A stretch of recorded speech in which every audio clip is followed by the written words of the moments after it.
Prej disa javësh vëre se në tregjet e frutë e perimeve në Shkodër ka një rritje të çmimeve, duke ndikuar në këtë mënyrë në xhepat e konsumatorëve.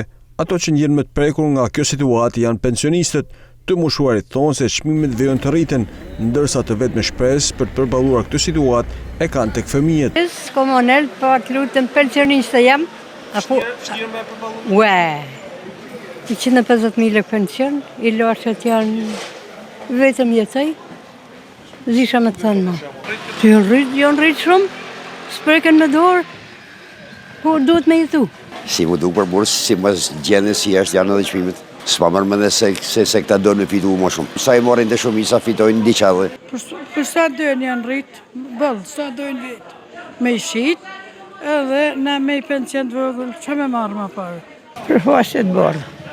Ona i honë ata dhe lëqishe lekshë. Në zorë, mos me në animu, në zorë. Në tregun e Zdrarës vëret se shumë banak janë bosh, pasi për shkak të rënjës së punës, tregtarët e kanë mbyllur aktivitetin e tyre. Tregtarët jashtë kamerave thonë se xhiro editore ka rënë jo vetëm për shkak të rritjes së çmimeve, por edhe nga konkurrenca që po ju bëhet nga shitësit ambulant që tregtojnë në rrugë. Tregtarët kërkojnë nga institucionet që të ndërhyjet për largimin e tyre nga rruga.